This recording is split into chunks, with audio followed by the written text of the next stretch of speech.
our last conversation is around how do we plan for arriving at the CFO role, or even better, how do we plan to go beyond the CFO role? And I know we have a number of CEOs and a number of board, well, we've got Kalika who's on the board of a number of businesses. So, and myself as well, which is why I left corporate, because I was so kind of over the fact that I was just pinned into this finance corner. And I want to be across the whole of the business. I don't want to just be the numbers girl. And so I left because I couldn't make it happen. But now I can call myself anything. I can be, you know, the CEO and the CTO and the CFO. I'm everything, which has got another set of challenges. But, you know, how do people think about the CFO role today? Because it is so different as well, and it will be so different. And I think it's, if people are recruiting now, they need to be recruiting for a lot of skills that we don't always see that the CFO has. I think this group is different, but there's lots of CFOs, we all know them, and maybe some are even going to listen, and good luck to them, because they're obviously a little bit more self-aware, thinking actually I need to make a change.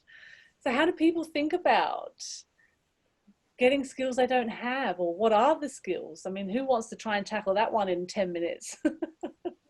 I'll be very quick. I'll just tackle in 1 minute and let others speak. Okay. I think being multidisciplinary is very important, because we need to be able to represent the company outside of finance.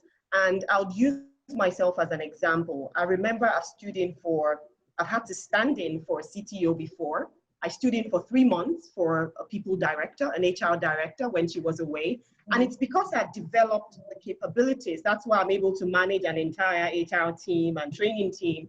So we need to start to build those skills, you know, the leadership capabilities that allow us to cross. And it's no longer just the numbers. I think we're better positioned. In fact, we're better positioned because we know the numbers already, unlike some other professionals who may not know the numbers.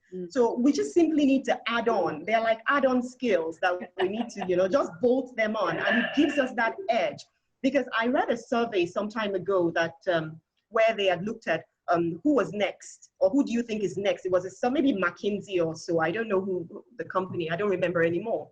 Who will be next to, who will the CEO call if there is a business issue? You know, which of the C-suite levels with the CEO call first? And the CFO ranked highest, you know. So yes, they're good on numbers. It will be good for them to have the additional areas of knowledge and strength. So that positions them for CEO and even beyond CEO, board level type of role, so that we're not just boxed in, you know, to just be finance professionals. I always tell finance professionals generally, I said to look at your profession as being in a plane.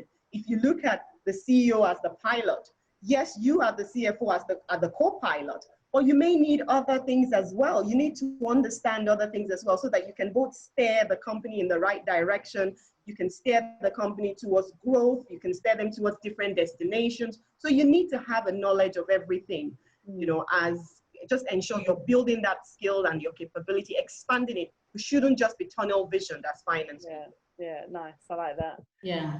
If I may add, Joyce, yeah. I just wanted to add to what Victoria was saying, is that when she was talking, I was reflecting my journey, and I really think as CFO, to position yourself, you need to start and be purposeful right from the beginning, because you need to be the go-to accountant. Even if you're just an accounts clerk, you must be somebody everybody wants to go to. So you must be inquisitive, be able to read and understand the entire ecosystem of the organization, but be willing to support and ask the CEO, how can I help you? Because that makes you a person that is willing to support, willing to read deep and avail the numbers, because now you are in a more advantageous position because you have the numbers. So if you have the numbers and use them to your advantage, right from the beginning, it will be a good advantage for you. And I've seen that work for me, from CFO to CEO, even in all sectors, it works for you. Thank you. Nice.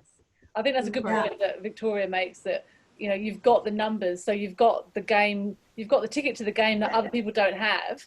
But where we often let ourselves down is that we don't have the communication skills, with that empathetic kind of, you know, that mateship that we would call it in Australia, to actually partner. And I think finance executives are getting better at that, definitely. I mean, remember, Paula, in one of the ACCA quotants was emotional intelligence. Yeah. So I find that when you're a good listener, you're able to discern sometimes what's going on, especially in the boardroom. If you don't mind, Paula, I'll just put the last thing that I'm not sure we keep remembering. A CFO is actually a salesperson.